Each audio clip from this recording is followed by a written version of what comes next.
Hi hello மக்களே, welcome back to Mumbai ஃப்ளாவிஸ் டைரியின் அன்பு வணக்கம். இன்னைக்கு நாம ஒரு பிரேக்ஃபாஸ்ட் ஐட்டம் தாங்க செய்ய போறோம். அதாவது நம்மளோட மசாலா தோசை, எல்லாத்துக்கும் விருப்பமான மசாலா தோசை தான் செய்ய போறோம். புதுசா சமையல் கத்துக்கிட்டு இருக்கிறவங்களுக்கு ரொம்ப யூஸ்ஃபுல்லா இருக்கும் அப்படின்னு நினைக்கிறேன். சரி, டைம் வேஸ்ட் பண்ண வேண்டாம், மசாலா தோசை சுட்டுட்டு வந்துடலாம். இப்போ நம்ம மசாலா தோசைக்கு ஒரு கார சட்னி அரைச்சிடலாம். கார சட்னிக்கு தேவையான பொருட்கள் பார்த்துடலாம். நான் நல்லெண்ணெய் கொஞ்சமாக ஊற்றிருக்கிறேன். கடலைப்பருப்பு 1 டீஸ்பூன், உளுந்தம்பருப்பு 1 டீஸ்பூன் போட்டு இது கொஞ்சமாக வறுத்துடலாம். கொஞ்சம் ரோஸ்ட் ஆகட்டும். அதுக்கப்புறமா இதில் காஞ்ச மிளகாய், காஞ்ச வத்தல் போட்டிருக்கிறேன். ஒரு பூண்டு, ஒரு சின்ன துண்டு புளி போட்டு இது நல்லா ரோஸ்ட் பண்ணிடலாம். இது கொஞ்சம் ரோஸ்ட் ஆனதுக்கு அப்புறமா வெங்காயம் 1 சேர்த்துக்கலாம். இப்போ தேவையான அளவுக்கு உப்பு சேர்த்துருக்கிறேன். வெங்காயம் சேர்த்தாச்சு. வெங்காயம் சேர்த்ததுக்கு அப்புறம் ரொம்ப ரோஸ்ட் ஆகணும்னு அவசியம் இல்லை, கொஞ்சமாக ரோஸ்ட் ஆனால் போதும். அதுக்கப்புறமா ஆற வச்சுட்டு இப்படி மிக்ஸி ஜாரில் போட்டு நம்ம கொஞ்சம் கொரகொரப்பாக அரைச்சி எடுத்துடலாம். கொஞ்சமாக தண்ணி ஊற்றிக்கலாம். இப்போ நம்ம கார சட்னி ரெடி ஆயிடுச்சு. இனி நம்ம மசாலா தோசைக்கான மசாலா செய்ய ஆரம்பிச்சிடலாம். தேவையான அளவு எண்ணெய், நான் ஒரு 1.5 டேபிள் ஸ்பூன் எண்ணெய் சேர்த்துருக்கிறேன். கடுகு,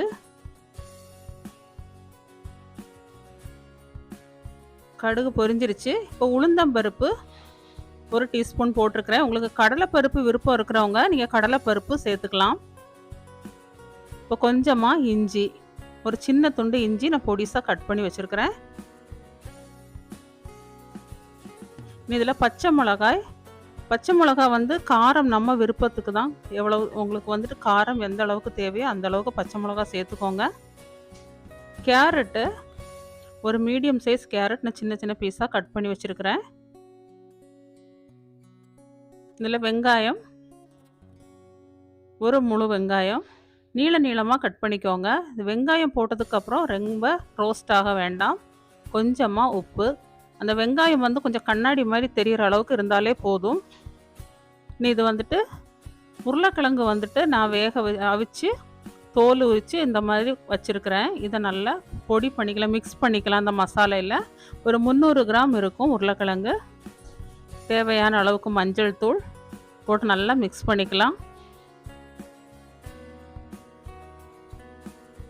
கொஞ்சமாக காய பவுடர் போட்டு நல்லா மிக்ஸ் ஆகட்டும். இதில் வந்து கொஞ்சம் வெந்நீர் ஊற்றிக்கலாம், பச்சை தண்ணி ஊற்றாதீங்க. பச்சை தண்ணி ஊற்றினா கொஞ்சம் நல்லா இருக்காது, ஒரு மாதிரி வதவதப்பாக இருக்கும். வெந்நீர் ஊற்றிக்கோங்க. நான் ஒரு 1/2 கிளாஸு வெந்நீர் ஊற்றிருக்கிறேன். இப்போ கொஞ்சம் ரெடி ஆகட்டும், ஒரு 2 நிமிஷத்தில் ரெடி ஆயிரும். நம்ம உப்பு பார்த்துட்டு போட்டுக்கோங்க, உங்களுக்கு எந்த அளவுக்கு உப்பு வேணும்னு பார்த்துட்டு போட்டுக்கோங்க. இப்போ நம்ம மசாலா தோசைக்கான மசாலா ரெடி ஆகிடுச்சு ஆல்மோஸ்ட்டு. இனி இதில் நம்ம கருவேப்பிலை, மல்லி இலை சேர்த்துக்கலாம். கருவேப்பிலை, மல்லி இலை நம்ம விருப்பம்தான், எவ்வளோ நமக்கு விருப்பமோ அவ்வளோ போட்டுக்கலாம். இது நல்லா மிக்ஸ் ஆகிடட்டும். நல்லா மிக்ஸ் ஆகிடுச்சு. இப்போ நம்ம மசாலா ரெடி ஆகிடுச்சு. இனி நம்ம தோசை சுட்டுடலாம். இந்த மாதிரி இருக்கணும், ரொம்ப கெட்டியாகவும் இருக்கக்கூடாது. இப்போ நம்ம தோசை ஊற்றிடலாம். தோசைக்கு பார்த்தீங்கன்னா 4 கிளாஸ் அரிசி, 1 கிளாஸ் உளுந்து போட்டு நான் 5 மணி நேரம் ஊற வச்சு அரைச்சி வச்சுருக்கிறேன். அதே மாதிரி நீங்கள் அரைச்சிக்கோங்க. இட்லிக்கு அரைக்கிற மாதிரியே அரைச்சிக்கோங்க. கொஞ்சம் தண்ணி அதிகமாக ஆட் பண்ணிக்கோங்க. இப்போ அதில் இந்த தோசைக்கு மேலே 1 ஸ்பூன் நெய் சேர்த்து போட்டிருக்கிறேன். நெய் விருப்பம் இல்லாதவங்க பட்டர் சேர்த்துக்கோங்க. இப்படி லேசாக இப்படி ஸ்பூனால் லேசாக ஸ்ப்ரெட் பண்ணி விட்ருங்க. இனி இதுக்கு மேலே நம்ம அரைச்சி வச்சுருந்த கார சட்னி உங்களுக்கு காரம் கம்மியாக விருப்பம் இருக்கிறவங்க கம்மியாக போட்டுக்கோங்க. நல்லா காரமாக சாப்பிட்றவங்க கொஞ்சம் அதிகமாகவே இப்படி ஸ்ப்ரெட் பண்ணிக்கலாம். நம்ம எவ்வளோ விருப்பமோ அவ்வளோ இப்படி ஸ்ப்ரெட் பண்ணிக்கலாம். இதில் மசாலா வச்சிடலாம். நம்ம ரெடி பண்ணி வச்சுருக்கிற மசாலாவை நடுவில் வைக்கலாம்.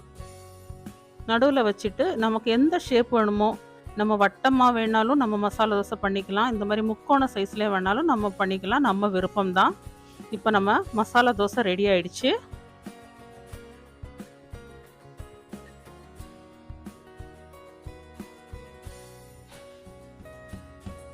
நம்ம மசாலா தோசை ரெடி ஆயிடுச்சு. நீங்களும் வீட்ல கண்டிப்பா இதே மாரி மசாலா தோசை செஞ்சு பாருங்க. என்ஜாய் பண்ணுங்க.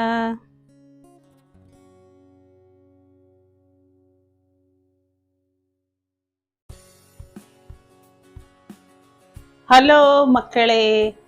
நம்ம எல்லாத்துக்கும் பிடிச்ச மசாலா தோசை. உங்களுக்கு எந்த மாரி சட்னிஸ் எல்லாம் பிடிக்குமோ, நீங்க அந்த மாரி சட்னி செஞ்சு நீங்க சாப்பிடுங்க. சரி, நம்ம இன்னைக்கு செஞ்ச மசாலா தோசை நம்ம டேஸ்ட் பண்ணலாம்.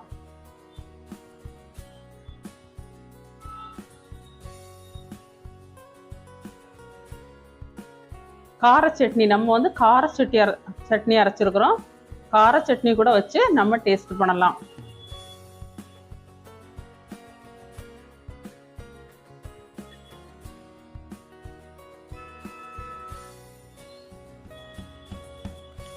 நல்ல காரசாரமா டேஸ்டா இருக்கு. நீங்களும் வீட்டில் மசாலா தோசை செஞ்சு பாருங்க. இந்த வீடியோ உங்களுக்கு பிடிச்சிருந்ததுன்னா கண்டிப்பா லைக் பண்ணுங்க, ஷேர் பண்ணுங்க, சப்ஸ்கிரைப் பண்ணுங்க, சப்போர்ட் பண்ணுங்க. உங்கள் அன்பு புன்னகையுடன் ரேச்சல் ஆம்ப்ரோஸ்.